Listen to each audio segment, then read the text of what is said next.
Get on my head. Get on my head. Get. السلام عليكم ورحمة الله وبركاته. كل سنة وانتم حضراتكم طيبين.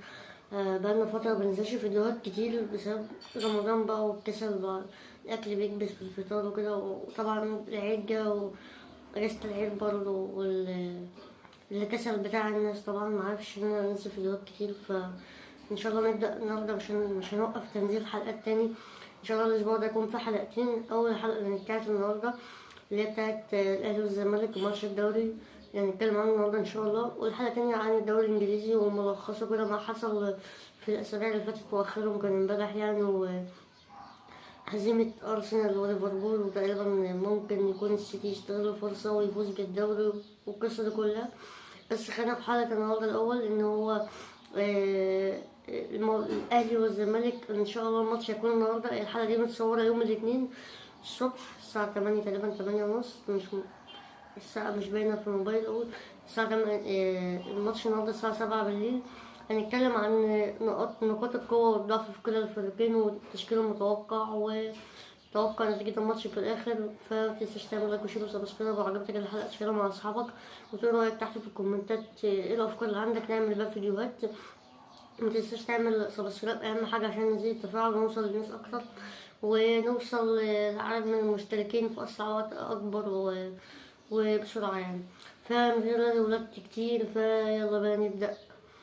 أول حاجة الزمالك جاي منتشيا من الفوز على الاتحاد السكندري بأداء رائع وبأهداف مبهرة ورائعة، بهدف زيزو وهدف سامسون اللي اتلغى. كان أهدافين شكل بعض وأهداف حلوة، وفي تناغم بين اللعيبة بدأ يحصل وتفاهم، وإن المدرب كمان بدأ فكره يوصل للعيبة، وإن إزاي يقدر يوصل لهم طريقة لعبه، يعني يخلي فكره مالي دماغهم وما يخليش اللعيبة تعمل اللي في دماغها أو تتصرف أي تكتيك كده وخلاص. لا، المدرب عنده شخصية بيقدر يسيطر على اللعيبة ويوصل لهم أفكاره. كسب الاتحاد السكندري 3-0. فهيخش الماتش الأهلي بقى، خصوصا الأهلي بقاله كام ماتش مش في حالته في الدوري. خسر من البنك الأهلي، تعادل مع تقريبا كسب زد، خسر من البنك الأهلي وتعادل مع تقريبا مش فاكر، تقريبا تعادل مع مين كده في آخر 3 ماتشات. كسب زد تقريبا في آخر دقيقة، يعني الجون جه بالعافية بعد معاناة تقريبا من وسام أبو علي وأسيست موديست، اللي أنا بشوفه تقريبا بقاله أكتر من كام ماتش بيعمل أسيستات وما بيتقناش في الكورة، اللي هو بقى عايز ياخد الروح على الجول ويشوط وكده. نرجع تاني لنادي الزمالك. معلش، الزمالك بيبقى 4-2-3-1 بصنع ألعاب، اللي هو والمدرب من أفكاره إن هو بيضم اللعيبة كلها في قلب نص الملعب، سواء الوينجات أو الباكات، وتلاقي فجأة ثرو أو كرة طولية متسقطة ورا ظهر الدفاع الخصم توصل للباك أو المهاجم أو الوينج، سواء زيزو بقى أو أبو فتوح أو سيف الدين الجزيري، أو اللي هو اللي هيلعب ممكن يشوف بقى جون يعمل اسيست. المهم اللي هي تبقى خطيطة على الجون، يعني زي ما شفنا في الكام ماتش الأخر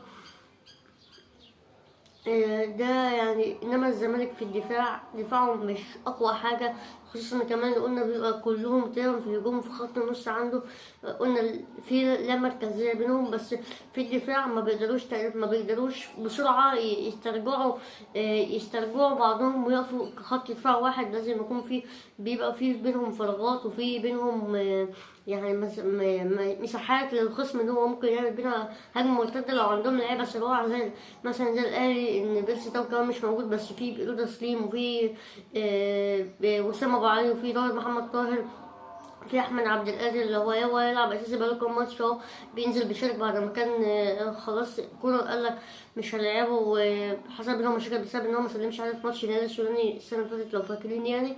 فده نادي الزمالك سريع. النادي الاهلي عنده غيابات مؤثره جدا، والزمالك عنده غيابات بس تقريبا مش بنفس قوه التاثر يعني اللي بقى عند النادي الاهلي، خصوصا الاهلي عنده محمد الشناوي، اليو ديانج، امام عاشور، ياسر ابراهيم، مين تاني، بيرستاو، مروان عطية. دولت الغيابات بتاع النادي الأهلي مؤثرين تقريبا تشكيلة تشكيلة كاملة كان الأهلي بيستفيد منها في الماتشات اللي قبل كده.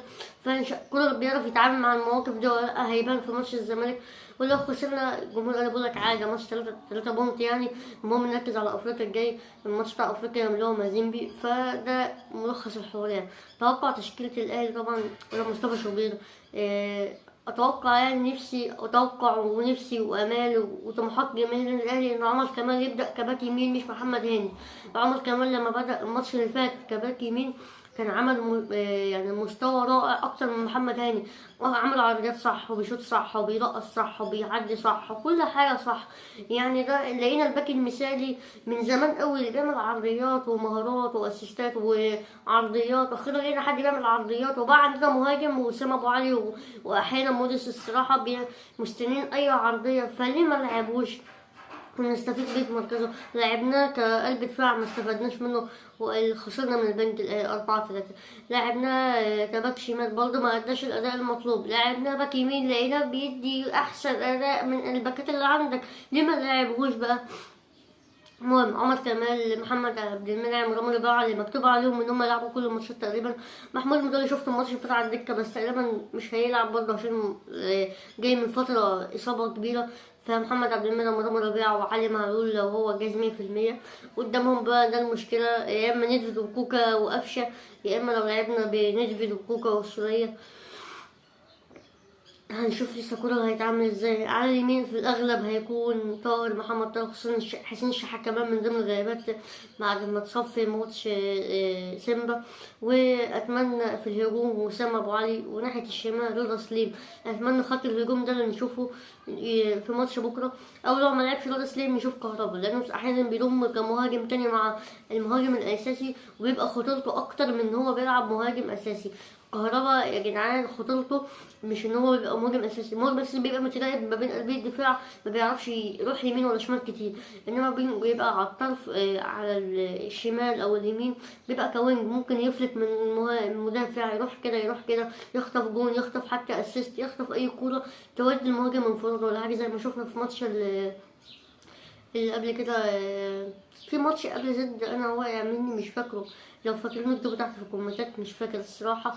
وانا اسف برضه على الحته ديت، بس بكده ان شاء الله نحاول ما ننساش حاجات كتير يعني. فده ملخص حلقتنا النهارده. متنساش تعمل لايك وشير وسبسكرايب، لو عجبتك الحلقه تقولي في الكومنتات، وتستنى الحلقه الجايه ان شاء الله. والنهارده الاثنين ممكن في الاغلب هتنزل يوم الخميس ولا حاجه ان شاء الله يعني، او قبل ليالي الابطال، ونعمل حلقه كمان توقع ليالي الابطال والشغل الجميل اللي حصل فيها من كل الفرق يعني.